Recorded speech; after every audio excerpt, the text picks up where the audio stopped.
بسم اللہ الرحمن الرحیم۔ آج کا ہمارا موضوع ہے کامیاب لوگوں کی صفات۔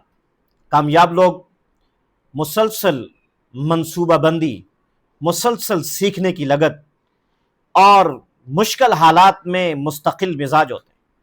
جس میں مسلسل منصوبہ بندی ہو، سیکھنے کی لگن ہو، مشکل حالات میں مستقل مزاجی جیسی صفات ہوں، وہ ضرور اپنی کامیابیوں کی منزل تک پہنچ جاتا ہے۔ جناب نبی اکرم صلی اللہ علیہ وسلم نے بھی زندگی گزارنے کے اعتبار سے کچھ رہنما اصول بیان فرمائے۔ مشہور ماہرین نے بھی اور اسی طرح اسکالر نے بھی کچھ اصول اور ضابطے بیان فرمائے۔ ان میں پہلا ضابطہ مستقل مزاجی ہے۔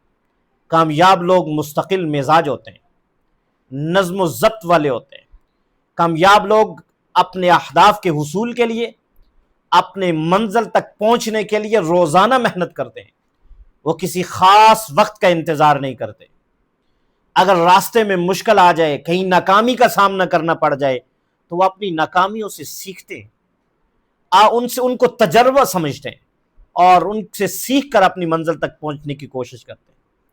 دوسری صفت، مسلسل سیکھنے والا انسان یہ کامیاب ہے۔ کامیاب لوگوں میں یہ صفت کہ وہ مسلسل سیکھنے والے ہوتے ہیں، روزانہ نیا علم وہ حاصل کرتے ہیں، اپنی غلطیوں سے بھی سیکھتے ہیں اور اپنے کام پہ توجہ دے کر اپنے کام کی بہتری کے لیے وہ سیکھنے کی کوشش کرتے ہیں۔ نمبر 3، کامیاب لوگ مثبت سوچ والے لوگ ہوتے ہیں، اس لیے کہ مثبت سوچ انسان کو آگے لے کے جاتی ہے۔ مثبت سوچ والا انسان دشمن کو بھی دوست بنا لیتا ہے۔ مثبت سوچ والا انسان دشمن کی غلط بات کی بھی صحیح تعبیر اور توجیہ کر کے اس کو اپنا دوست بنا لیتا ہے۔ مثبت سوچ والا انسان اپنی منزل تک پہنچ جاتا ہے۔ مثبت سوچ والا انسان اس بات کی فکر نہیں کرتا کون کیا کرتا ہے، کون کیا کہتا ہے۔ وہ اپنے کام کی لگن میں ہوتا ہے، وہ اپنی منزل کے حصول کے لیے کوشش کر رہا ہوتا ہے۔ جبکہ منفی سوچ والا انسان اپنے دوست کی اچھی بات میں بھی غلط تعبیر اور توجیہ کر کے اس کو دشمن بنا دیتا ہے۔ منفی سوچ انسان کے کردار کو تباہ کر دیتی ہے۔ منفی سوچ انسان سے خوبصورت کامیابی اور خوبصورت منزل چھین لیتی ہے۔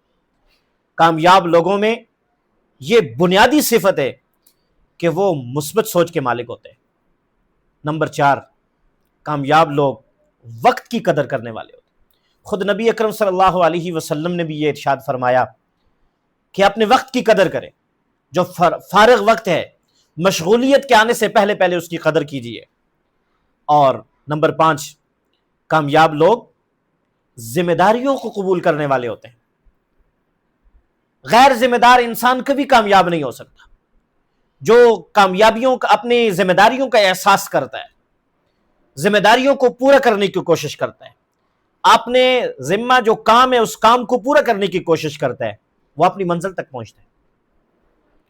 اپنی کامیابیوں کی خوشیوں میں وہ دوسروں کو شامل کرتا ہے اور اپنی ناکامیوں کا بوجھ وہ دوسروں کے اوپر نہیں ڈالتا۔ جو اپنی غلطیوں، اپنی ناکامیوں کا بوجھ دوسروں پہ ڈالتا ہے، وہ کبھی سیکھ کر آگے نہیں جا سکتا، وہ کبھی اپنی منزل تک نہیں پہنچ سکتا۔